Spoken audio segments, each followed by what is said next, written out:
Jalen. The Clippers can do whatever the hell they want, but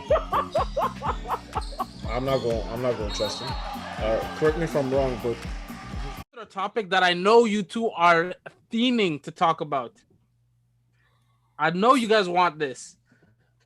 There are so many MVP candidate lists out. Jalen, I see you commenting on who was it? Was it Nick Wright? Colin Coward? Colin Coward. Yeah, Colin it was Coward. him, right? Yeah. I don't want to hear that name ever again, by the way. So, yeah, I saw you comment because his list was terrible, in your opinion. I don't even remember what his list was. I would tell people, but I don't even... Do you remember? You erased it from your memory. So he had Nikola Jokic as his fifth most valuable player. He had LeBron. Then he had Jimmy Butler. Then he had Stephen Curry. He had Luka Doncic, and then he had Nikola Jokic, then Luka Doncic. Yeah, it was something. Yeah, and then Jilon comment, "This is the worst list I've ever seen." So that mixed with other things was why I came up with this question. I also reported the post. I just wanted to say that. So You should have shared it so I could report it too. Sorry. Let's I got address twice. this. I'd make another account to report it right now. twice. Jalen, we'll start with you. Yeah. Who are your 5 MVP candidates in order, 5-1, and why? So for me, I have Joel Embiid. I think that he's affecting both ends of the floor at a supreme level. He's averaging more rebounds than Jokic, more points than Jokic, more blocks than Jokic. Jokic is by far the better passer, by far the better playmaker. But I just feel that Joel Embiid anchors the defensive end better in Philadelphia than Jokic does for the Denver Nuggets, because Jokic is always in foul trouble. 24/7 he's in foul trouble. Doesn't matter who's guarding, from Willie Cauley-Stein to Karl Anthony Towns, he'll pick up 4 fouls. I obviously have a Jokic second. Can't ignore that this Coca-Cola truck driver is hooping. Bro, he needs to get promoted. Give him a different company. He moved on to Sprite. Then I have Luka Doncic. I have Luka Doncic third. Luka Doncic had a very slow start to the season. He was struggling at the beginning of the season. Mm-hmm. He was putting up great numbers, but his team wasn't winning.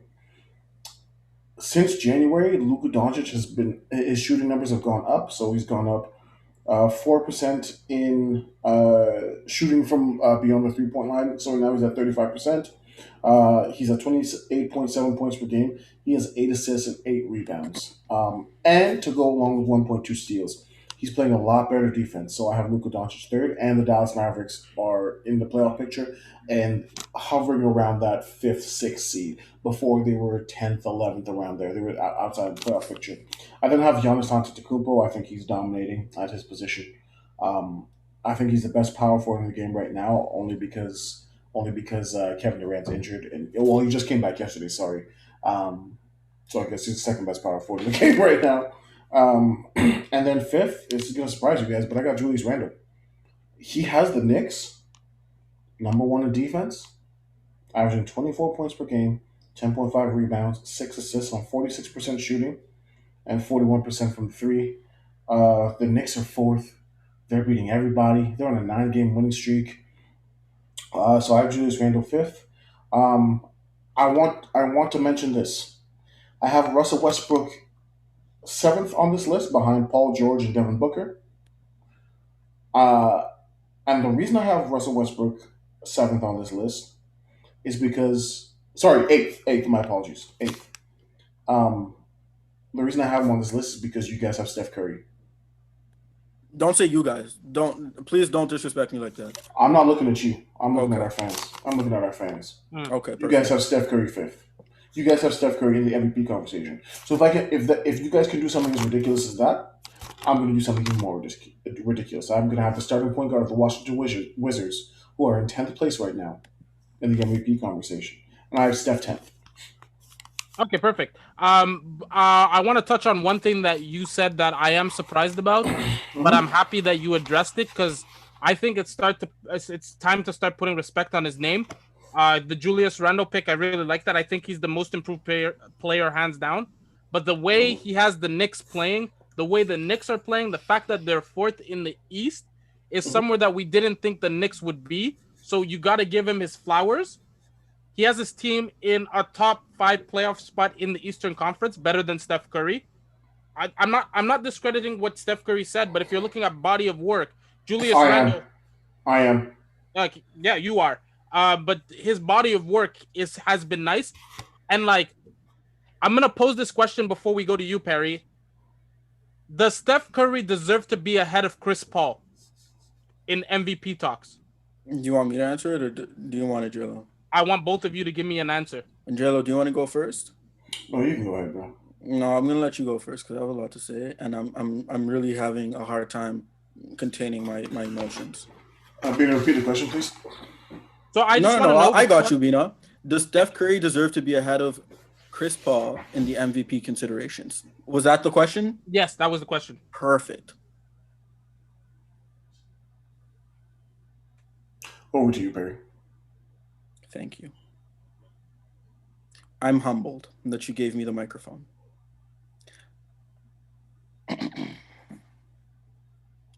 I'm sorry, Perry. I'm sorry. I can't. I'm not even a Chris Paul fan. I don't even like Chris Paul. But the Phoenix Suns are relevant for the first time since 2001. Back to you, Perry. I didn't even prepare for this question. No, I'm like okay. I was about to justify me asking that question. It's because I hear no one talking about Chris Paul, but the way he has the Suns is amazing. That sheet is pure. You know, at the beginning of The Simpsons, the intro where Bart Simpson has to write the sentence on the board. It's Steph Curry is trash. Steph Curry is trash. Steph Curry.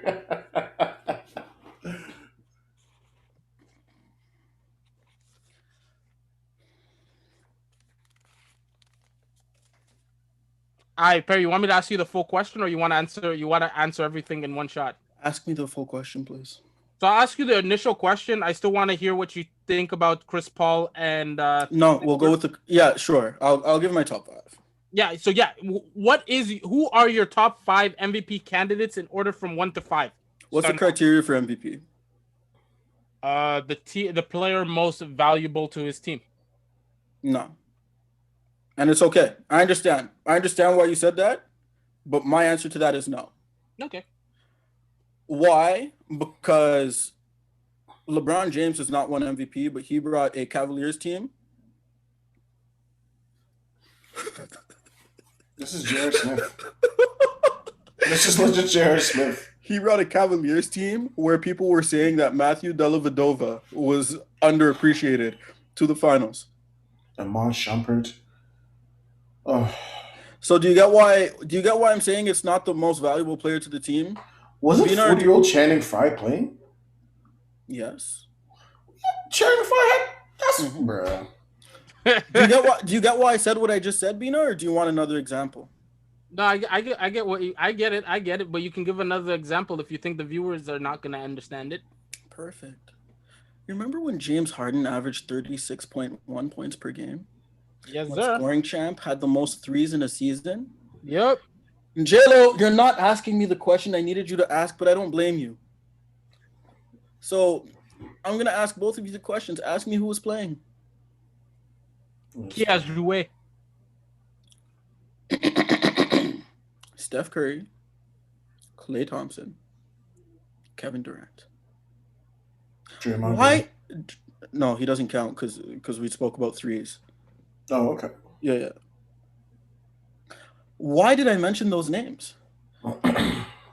Because when we considered that MVP season for James Harden, when he did what he did with role players, very good role players, but role players nonetheless, no all-stars, just himself, and him. We said, but Steph Curry has a better record on the season. Sorry, this isn't when Steph Curry played with Durant. My apologies. This was the year before. Yeah, this was before Durant came. We said Steph Curry deserves it because he brought his team to 73-9, and he never played the fourth quarter. James Harden wasn't first in the West, and it's the toughest conference, and Steph Curry deserves a spot over there. But now, what are we seeing? As the wind flows and the cocks crow, we need to ask ourselves, why do we love sports so much? We love sports because it allows us to believe and understand the pure maxims that society has brought us to understand, what we've been raised off of. It's that if we continuously dedicate ourselves and commit ourselves to working hard, perseverance, we can get to a point where we will be recognized and reap the benefits and collect the fruits of our labor. You close your eyes and you work and you visualize yourself improving to do just that. Steph Curry, first place, great. Won the MVP, no one said a word. Second year, no one said a word. Durant leaves, and that's when Russell Westbrook won in the 6th place. Steph Curry fans said, imagine he had that same usage rate. So now we gave him that same usage rate. Remember, when you work hard for something, you will always reap the benefits of your labor. But not in this case. Because now imagine you work and dedicate your entire craft, and you're told that you need to win MVP. And now a man who's 10th place in in a conference with only 11 competitive teams is number 5 for MVP. I need someone to ask me why he's number 5. Why is he number 5? I believe it was this past month that he was given the nod for MVP, right? It's this past month that they justified bringing him up. The month of April. Perfect. Steph Curry is averaging 38.1 points per game. Phenomenal, right? Mm-hmm. So now let's dig deeper and investigate. Can we do that? 6.5 rebounds for a guard. But now let's see the downturn. The tumultuous downturn of these events that make this whole entire consideration robbery, theft, fraud. 4.5 assists. I need someone to ask me why I said that it would be considered a tumultuous downturn of events that would bring robbery, fraud. Being that's you, the host. Yeah, I'm looking at you because I don't want to ask the question. Ask, don't worry. The Lord said, ask and you shall receive. So I will answer your question. I said that line in my head because I knew he was going there. Mm-hmm. Why is it robbery? Because he averages 4.5 assists, but he also averages 4.5 turnovers. Now, for the viewers, maybe you don't understand, but what does that mean? That means every time, if I'm playing basketball and Bina's on the other team and J-Lo's on my team, every time I give J-Lo the ball and he puts it in the basket, I also give Bina the ball and Bina puts it in the basket. That's exactly what it means. So it means for every 4.5 times 2, that's 9. So 4.5 times 3 would be what? 13.5? We'll say 14. So for every 9 to 14 points that J-Lo scores, guess how much Bina has? Go ahead, ask me. How many do I have? The same thing. And that is why I'm upset. Because the reason why we love sports is that it holds the mirror in which society shows us that everything you work for will come to fruition. The Bible has said the meek shall inherit the earth. And now we're looking at this situation. We're looking at all of the excuses Steph Curry has received from the moment he's entered the league with his glass ankles. And you mean to tell me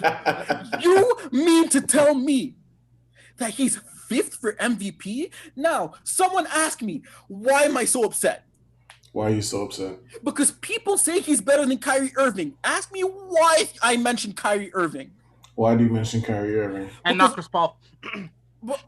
Oh, trust me, like we're getting there. Because on the month of April, Kyrie Irving has played 12 games. Stephen Curry has played 13. Can someone say that that's a significant discrepancy? No. All right. Kyrie Irving has averaged. He really has us hostage right now, bro. Like we can't get out of this. We're hostages. Yo. On the month, he's averaged 24.9 points per game, 3.1 turnovers, 8.3 assists, 5 rebounds, 98.3% from the free throw line, 36% from the three-point line, 47% from the field. And he's fasting.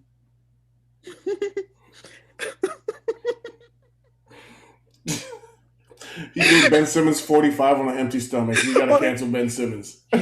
He's apparently getting IV'd after every game. And you mean to tell me, and he's first. So now, what does this tell us about society? It tells us that sometimes, no matter how hard you work, you're getting robbed. What is it that Biggie said? Wake up, you've been robbed. And that is why I feel that it is egregious that Steph Curry is even considered an MVP. If J-Lo, Bina, I have another question. I'm so sorry. You're not sorry. Shut up and ask. Shut up and tell us what you want us to 50 Cent said, I have 21 questions. So now, if I tell you I came 10th place in a race, you'd be like, wow, Perry's mentioning he's been 10th place in a race. He must have competed against a lot of people, right? Is that not what you're thinking? Yeah. Well, I know Jalen thinking like, so But Perry's is that- telling me about but a is- participation. But is that not what you're thinking? If I made it 10th place and I'm like, yo, I made it 10th place, and they said I was one of the best athletes there, you're thinking, hey, he competed with 300 people, right? Mm-hmm. Mm-hmm. Now, what if I told you I competed with 15 people and 4 of them had broken ankles?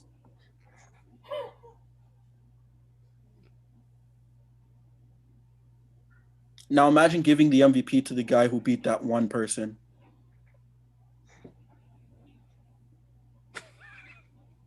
Oh, now we're laughing. That's how I feel about Steph Curry being ranked 5th in the MVP voting. Now, what does MVP mean? So now, another thing we need to take with society. If you're truly going to hold the mirror to what we want to emulate and be in and of itself, we want basketball players to be unselfish. We want basketball players to emulate greatness and seek greatness devoid of stats. Am I lying, J-Lo? No. Yo, the I Nicers lying, really Bina? got you mad, eh? Am I lying, Bina? You're not lying, but the Nicers got to you, huh? Trust me. No. You think they can get to me? To me? Do you know who I am? Fam, you've been on a rant for the past 10 minutes. Me and Yes, Jalen are because hot. I'm talking about injustice. That's what I'm talking about. I'm talking about injustice. I'm talking about oppression. I'm talking about nepotism.